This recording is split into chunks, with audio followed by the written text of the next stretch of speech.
La radio est un art aveugle. Yeah, it's quite cool. Et ensuite, Au début, c'était des déformations, c'était des coupures. il y avait un crocodile qui dormait dans l'herbe. Et ensuite, les bébés sages, ils s'étaient perdus. Énormément, très méchants.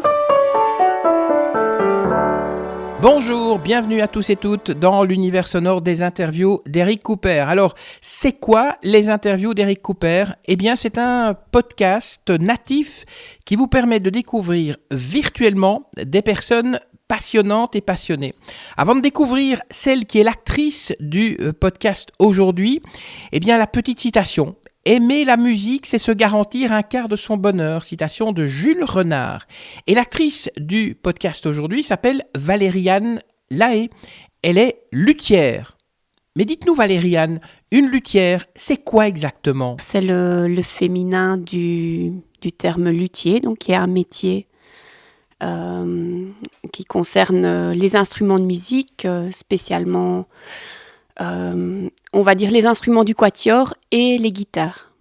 Donc ce sont, on va dire les instruments avant, on parle plus volontiers de facteurs d'instruments. Donc les luthiers, le terme luthier, ça vient vraiment du mot luth, le luth qui est un instrument du XVIe siècle.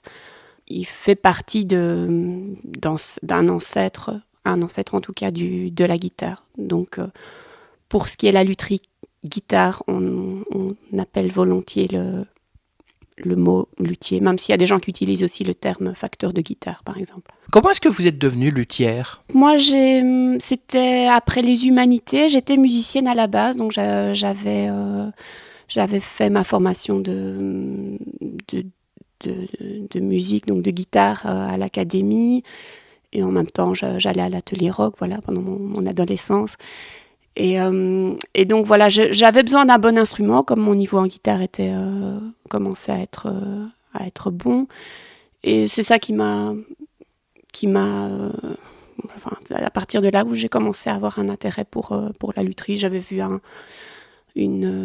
reportage sur un luthier, puis je m'étais dit, ah tiens, j'ai vu qu'il y avait une formation à Anvers, donc c'était à Purs, plus exactement, près d'Anvers. C'est une école qui existe toujours.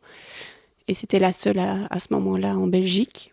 Sinon, il y en a d'autres en Angleterre, en France, en Allemagne. Mais donc voilà, je me suis dit, tiens, j'ai envie de construire mon instrument. Ça a commencé comme ça, en fait. Et si moi je veux devenir luthier, est-ce que je peux venir chez vous comme apprenti ? Est-ce que c'est un métier que je peux apprendre en autodidacte, ou bien vous parlez d'une école, est-ce qu'il faut absolument suivre un enseignement, aller dans une école, que ce soit en Belgique ou dans un autre pays ? En fait, ce n'est pas une formation qui est protégée, ce n'est pas un métier protégé. Donc effectivement, on peut apprendre en autodidacte. Voilà, c'est le cas de plusieurs collègues. Maintenant, il y a 2 formations en lutherie. Donc, il y en a une à Limal qui s'est ouverte dans le cadre des IFAPME. Donc là, je donne des cours depuis 7 ans maintenant que cette formation est ouverte. Et elle a l'avantage de fonctionner sur le principe d'alternance. Donc, on a des stages qui sont prévus pour les étudiants. Et donc, ils sont directement en contact avec la réalité de l'atelier aussi.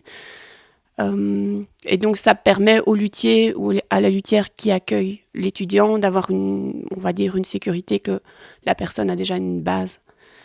Maintenant, rien n'empêche de trouver directement quelqu'un qui vous accueille. Voilà, il y a des gens qui arrivent à se former de cette manière-là. Ou bien parfois des luthiers et des luthières proposent des stages qui sont alors payants, qui permettent aux personnes intéressées de construire leur instrument, quoi. Et quelle qualité doit-on avoir pour être luthier ou luthière ? En fait, c'est un métier d'indépendant, donc ça touche vraiment pas mal de capacités. Mais je dirais que le gros point, c'est vraiment la patience, parce que chaque pièce est vraiment travaillée avec minutie pour que, enfin, chaque pièce de bois est collée les unes. Il y a plusieurs. Il y a plein de techniques, mais les assemblages doivent être parfaits pour qu'il y ait le moins de colle possible et que le son, les vibrations circulent bien dans l'instrument, je dirais. Donc là, et ces étapes de finition prennent énormément de temps, donc c'est vraiment, il faut vraiment de la patience. Mais voilà, il y a plein d'autres qualités qu'il faut avoir, notamment certaines capacités techniques, donc vraiment manuelles, je dirais, une capacité d'écoute aussi, que ce soit au niveau d'écoute des bois bruts ou de l'instrument fini, ou de l'écoute des musiciens dans ce qu'ils ont comme attente, dans ce qu'ils ont comme problème, comme envie, etc. Qu'est-ce qu'il peut y avoir d'autre ? Sinon, voilà, dans l'absolu, ça reste un métier où on travaille pas mal de matériaux, que ce soit le bois, le vernis, le métal, plus tout ce qui concerne la comptabilité, la création elle-même. Donc ça touche quand même l'artistique aussi. Donc voilà, c'est un métier assez large finalement dans ce qui est dans les capacités qui sont demandées. Il y a une formation à l'IFAPME, donc ça veut dire que vous pourriez conseiller à un jeune de se lancer, si bien sûr il a les qualités dans ce métier ? Oui, bien sûr. Maintenant, voilà, c'est comme un peu tous les métiers passion. Disons qu'il faut quelque part s'accrocher. On ne peut pas dire, tiens, voilà, fais ça, ça va t'ouvrir à plein d'emplois. Non, on reste vraiment dans un métier où il faut faire sa place, Maintenant, ce qui compte surtout, c'est d'aimer ce qu'on fait. Donc, oui, bien sûr, moi, quand je vois tous les étudiants qui viennent à l'IMAL, ils sont généralement passionnés. Et certains en font vraiment leur métier, d'autres, on va dire, à mi-temps, et d'autres, sont en tout cas très contents d'être passés par la formation. Donc, je me dis que c'est déjà un chouette bagage pour eux, ce qu'ils en avaient besoin à ce moment-là. Pourquoi pas ? Je trouve ça bien aussi. Et est-ce qu'on peut être à la fois luthier ou luthière, et puis ou musicien et musicienne en fait ? Chaque chose exige du temps. Là, évidemment, la musique exige quand même pas mal de pratique pour arriver à un bon niveau. Mais c'est évidemment un plus que d'être musicienne quand on est luthière. Par contre, parfois, c'est un peu frustrant parce qu'on ne peut pas faire les deux avec autant on peut pas consacrer du temps à tout en même temps, on va dire. Ouais. Est-ce qu'il faut absolument être musicien et connaître le solfège pour être le luthier ? C'est une des conditions sine qua non ? Disons, ce qu'on attend d'un instrument, c'est que, mis à part, on va dire, le caractère du timbre et donc, qui révèle plus peut-être de l'aspect esthétique subjectif, on attend à ce que chaque fréquence, chaque note ait une projection qui soit uniforme sur l'instrument, donc qu'il n'y ait pas des creux dans certaines fréquences. Donc ça, c'est quelque chose qu'on doit être capable l'oreille doit s'aiguiser à ça, mais maintenant, de savoir lire une partition de solfège, non, c'est pas du tout nécessaire. Ou bien d'être virtuose, ou d'être... ce qui est important, c'est de pouvoir... tester l'instrument quand même, ou bien, parce qu'il y a certains luthiers qui ne sont pas du tout musiciens, d'être vraiment capable d'entendre ce qui a comme... On cherche parfois les problèmes ou les qualités, mais de ce qui ressort quand un musicien joue, par contre. Là, voilà. Moi, par exemple, mon prof de lutherie n'était pas spécialement musicien, et donc... Voilà, il se débrouille quelque part. Vous fabriquez des guitares à la fois classiques et folk. Est-ce qu'il y a une différence entre les deux ? Est-ce qu'elle est grosse, cette différence ? Par exemple, si je devrais jouer un morceau folk avec une guitare classique, est-ce que ça s'entendrait vraiment beaucoup ? Ce qui change, c'est... disons que chaque guitare a son répertoire, on va dire culturel, qui s'est installé avec le temps. Donc, le répertoire classique vient quand même du luth aussi. Donc la sonorité est différente. Après, en classique, on a aussi tout le répertoire sud-américain, les cordes nylon, donc ça concerne aussi le flamenco. Que le folk, voilà, on a des cordes en métal on a une tradition d'accompagnement du chant par exemple, qui est assez forte, mais en soi, on peut jouer, enfin tout est possible, hein, c'est la limite c'est ce que le musicien veut faire quelque part. Par contre, au niveau technique, on a beaucoup plus de tension sur une guitare folk. Donc sur une guitare classique, on a 40 ou 50 kilos de tension sur une table d'harmonie, que sur une guitare folk, on a plus 60, 70. Donc, quelque part, on doit concevoir l'instrument pour qu'il puisse résister à cette tension-là. Et donc, quelque part, mettre un peu plus d'épaisseur sur les barrages ou sur les tables. Donc voilà, elles réagissent, c'est vraiment... La conception doit être adaptée en fonction des cordes et en fonction de comment est-ce qu'on veut que l'instrument sonne aussi, évidemment. À chaque guitare, son style de musique. On pourrait un petit peu résumer comme ça. Oui, on peut le résumer comme ça, de manière assez... en classifiant les choses, oui. Maintenant, voilà, tout est possible. Hein. Combien de temps ça vous prend pour construire une guitare quand vous démarrez une guitare, par exemple, si vous la démarrez aujourd'hui, combien de temps il va vous falloir pour qu'elle soit tout à fait finie et prête à jouer? Disons qu'on dit généralement, ce qui se passe, c'est que le travail de lutherie, c'est généralement aussi toute une partie de restauration, de réparation, de réglage. Donc le temps, il est généralement divisé en... Voilà, toute la journée, on passe... Enfin, la plupart des luthiers ne font pas que construire.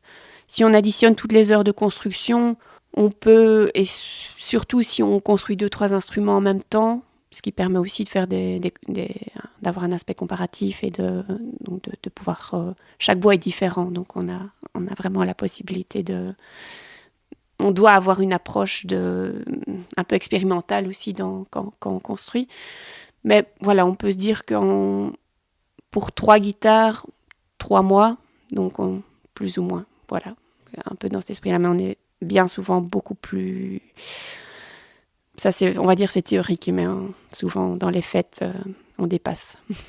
Le bois, donc, c'est l'instrument, c'est le bois, donc c'est le matériau que vous utilisez pour construire les guitares, mais quel type de bois vous utilisez? Quel est celui qui a la meilleure résonance ou la meilleure musicalité? Le point d'attention important, c'est les tables d'harmonie, parce que la table a vraiment donc la table, c'est la partie sur laquelle est attaché le chevalet, et donc c'est la partie qui est directement mise à contribution par les cordes.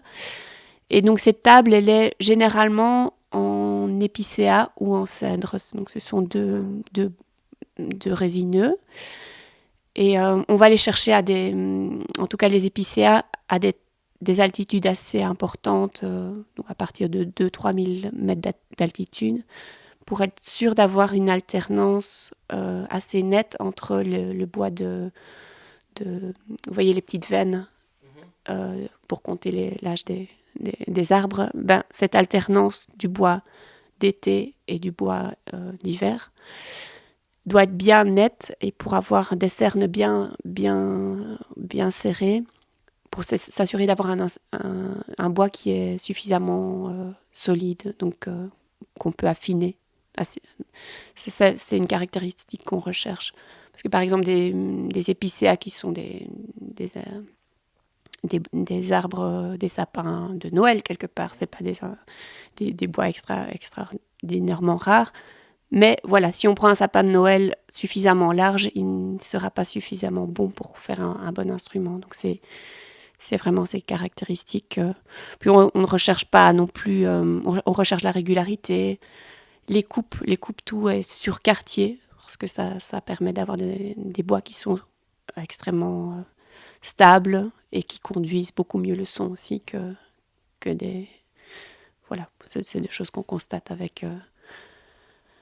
dans la culture de la lutherie, je dirais. Voilà. Quelles sont les précautions que vous pourriez prendre pour éviter, parce que si c'est du bois, il risque peut-être d'y avoir des vers, enfin, je veux dire, c'est un matériau naturel, donc comment est-ce qu'on peut protéger sa guitare pour ceux qui achètent une guitare chez vous, pour que cette guitare soit encore jouable 10 ans ou 20 ans après que vous l'ayez construite? Généralement, les chocs de température extrême ou d'humidité extrême, c'est vraiment la combinaison qui peut être fatale pour Par exemple, j'ai une guitare à restaurer qui était restée dans un endroit où on plafonnait. Et on avait chauffé pour faire retirer le plafonnage, enfin pour faire sécher le plafonnage. Donc là, c'est vraiment humidité et eau. C'est ce qui est assez dommageable. Idem les coffres de voiture ou le soleil, quand il y a du soleil, ça augmente vraiment la température de l'habitacle. Donc c'est des choses qu'il faut éviter, quoi. Mais de manière générale, une petite variation, il n'y a pas de souci. On peut mettre aussi des petits humidificateurs si on sait qu'on va passer par un hiver fort sec. Des petites stratégies qu'on peut adopter, quoi, à ce niveau-là. Il y a des guitares aussi, bon, vous les fabriquez, mais vous les réparez. Mais si on vous apporte un banjo ou un ukulélé ou un oud, vous pouvez les réparer, ça aussi ? Oui, disons que moi, généralement, je me limite à ces instruments à cordes pincées, donc comme le ukulélé, le banjo, la mandoline, etc. La basse ou la guitare. Mais voilà, généralement, les luthiers du quatuor sont concentrés sur les violons. Et les luthiers pour guitare sont concentrés sur les... Même si dans la pratique, il y a pas mal de choses qui sont proches, mais ce n'est pas... Voilà. On se restreint à certaines choses. Ouais. Pourquoi acheter une guitare pourquoi ne pas acheter une guitare dans un magasin et pourquoi en fait venir chez vous pour la faire fabriquer ? Mais disons que généralement, les instruments... On commence par acheter un instrument en magasin de musique. Hein. Donc, les instruments de lutherie, ce sont des instruments qui sont vraiment, on va dire, destinés à des musiciens qui sont plus professionnels, en tout cas qui jouent beaucoup, au niveau de la qualité sonore, je pense tout le monde peut le percevoir, mais on le perçoit d'autant plus quand on a quelques années d'instruments derrière soi, où là on voit vraiment les limites d'instruments qui sont plus des instruments d'usine pour apprendre. Donc je dirais que les deux se succèdent. Maintenant, ce qui se passe, c'est qu'on est clairement envahi par une production d'instruments d'usine, notamment asiatiques, hein, c'est un peu comme tous les objets. Et à ce niveau-là, il y a une telle offre qu'il y a peut-être une telle... ça n'aide pas. Les gens sont peut-être face à une proposition d'instruments tellement qui pousse à la consommation. Et donc, quand on veut un instrument de lutherie, on doit nécessairement revenir à autre chose. Parce que déjà, c'est pas un achat compulsif, c'est un projet qui est réfléchi, qui prend du temps à être fait. Et donc, à ce niveau-là, moi, c'est ce que j'aime bien aussi, c'est que ça pousse les gens à prendre conscience de la valeur des choses et des instruments qui seront en définitive joués des heures et des heures par des musiciens.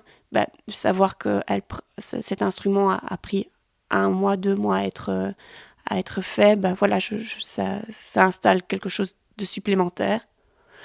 En plus, évidemment, de l'aspect sonore, où là, on a vraiment...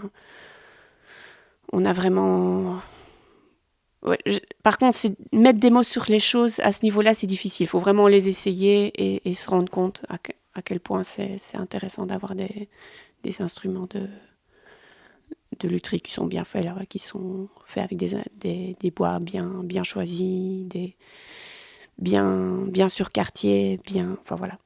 C'est un peu cette logique-là. On sait que l'informatique, c'est le quotidien de pas mal de monde. Est-ce que vous utilisez des logiciels spécifiques quand vous concevez et construisez vos guitares ? Oui, effectivement, il y a certaines possibilités à ce niveau-là que j'utilise. Donc, c'est notamment, par exemple, pour les logiciels de dessin qui peuvent être compris par des imprimantes, c'est plus des découpeuses laser ou bien des CNC. Donc, effectivement, il y a certaines étapes qui peuvent être... que j'utilise, voilà. C'est peut-être anecdotique pour le moment, mais parfois je réfléchis vraiment à cet aspect-là parce que c'est un outil intéressant. Et bon, ce qui se passe, c'est qu'il faut que le dessin soit extrêmement précis. Et puis généralement, il y a des petits défauts qui sont faits par la laser elle-même. Donc il faut quand même revenir à la main par derrière, quoi. Mais voilà, il y a des petites découpes, oui, que je fais de temps en temps comme ça. On parle de musique. Votre musique à vous, qu'est-ce que vous écoutez comme genre de musique ? Moi, je suis assez large dans mes écoutes, mais j'aime la musique du monde généralement, le jazz, le classique aussi. Et oui, surtout, et le blues. Bon, j'avoue que j'aime peut-être pas les musiques trop bruyantes. Souvent, ça m'agresse. Maintenant, voilà, du rock de temps en temps, j'aime bien, bon, Led Zeppelin ou Pink Floyd aussi, mais voilà, c'est plutôt acoustique, je dirais. Et les clients qui viennent chez vous, c'est plutôt des jeunes ou des personnes plus âgées ? Oh, alors là, je pense qu'il y a vraiment tous les âges.